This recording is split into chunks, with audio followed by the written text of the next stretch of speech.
Hey friends, so we almost have another week down. I hope that you're all doing well. We're starting to get in a routine here. I'm not sure about you guys at home. Getting a routine though has really helped our household with Marley, Sophie, and Ben. So just easier kind of to get them up and me up and get our work done. And then we have some of the afternoon and evening. So makes it nice, especially when it's a nice day out. And like today, the sun's shining, so I want to get out and get some fresh air. So I hope you do too. I know I say that every day, but it's really important to make sure that you're getting, some fresh air and you're moving around and getting outside of your inside, getting outside a little bit of those walls in the house. It's very helpful. Okay, so yesterday I was reading in Joel's point of view, and it was about Joel actually moved back home. And then he was talking about how his experiences with Shoshana and how Shoshana's constantly talking about Chase. So, he's feeling a certain way. And I don't blame him. I'm sure you don't either. So I'm going to finish. So I don't have much to finish on this chapter. So I'll just finish this page and then I'll start chapter 18 in Chase's point of view. I'll read just the beginning of that. All right. Aaron grabs Bear's arm, drags him to a seat in the back row. Leave it, man. You want to get in even more trouble thanks to this loser? These two are doing community service over cherry bombs in the piano. Maybe that'll buy me a little peace.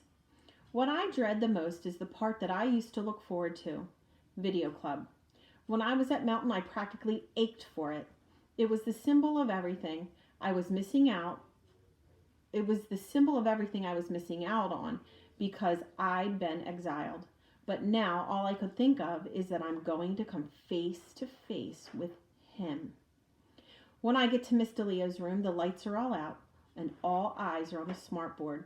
I assume that this is my sister's famous video project, and the old guy on the screen is Mr. Solway that I've heard so much about. He's describing a scene from the war, and everybody is completely enthralled. Miss DeLeo notices me first and pauses the video. She comes over to the doorway to greet me. Joel, it's so good to have you back. They crowd around me, all the members. There are a couple of new faces like Kimberly, but most of them are old faces. It's a nice welcome, and I really enjoy it.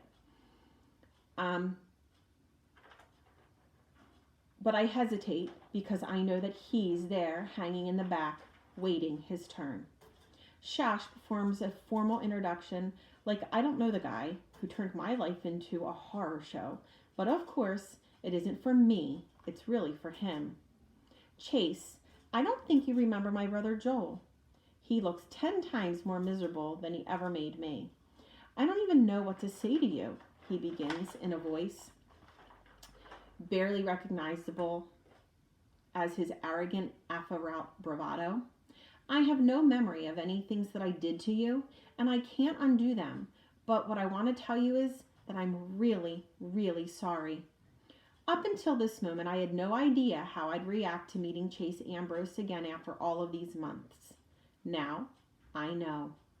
I completely believe that he has amnesia and he can't recall the stuff that happened between us.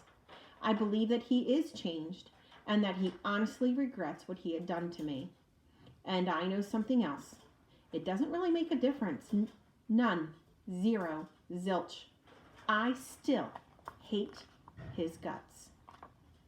So I guess we kind of really found out about how Joel feels about Chase.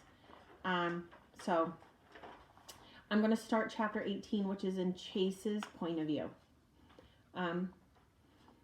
It's the finding of this court that the 3 juveniles, Chase, Matthew Ambrose, Aaron Joshua Hickman, and Stephen Briersford Bratsky, acted recklessly and with malice, not merely destroying property, but creating chaotic circumstances that would have endangered the public's safety. Further, this is not an isolated incident in this part of the pattern of intimidation and misbehavior toward others. Therefore, it is the court's decision that the aforementioned juveniles perform community service until each time as their caseworker concludes that this destructive behavior is corrected. Hi, Chase.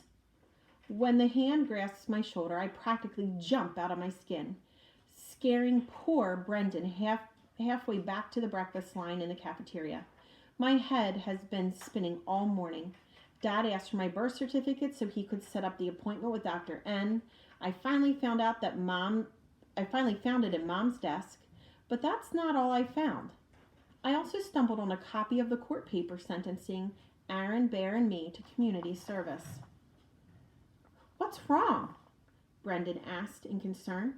You look like you've seen a zombie apocalypse and it's coming this way. How can I explain it?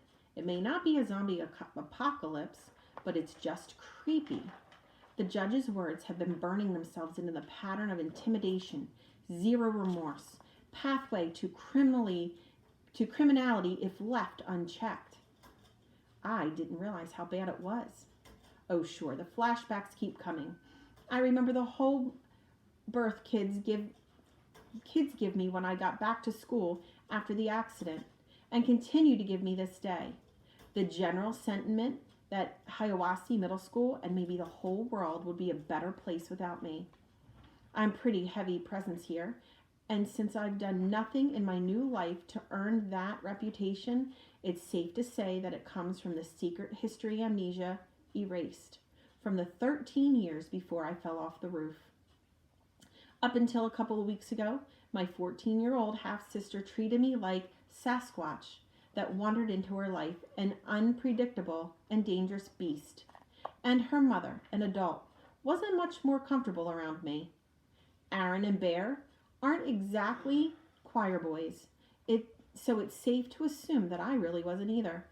In spite of the rough way that they treat other people, they always have my back. And that's loyalty, a good quality, isn't it? I close my eyes and see the empty velvet case from Mr. Solway's closet. Brendan, how bad was I? I blurt. What do you think Brendan's going to tell him? Do you think he's going to be honest with him? And how do you think if he hears the truth? How will that truth make him feel? You know, sometimes there's that saying, truth hurts. I don't know. I don't know if he's really going to like it or not, but we'll have to see. All right. I hope you're doing well. If you need help with your projects, just let me know. If you can't submit them, you can always take your project and email it to me too. After each option, it says different ways you can share it with me on Google Slides. But in the end, if you can't, you're having trouble, just email it. Alrighty, have a great day.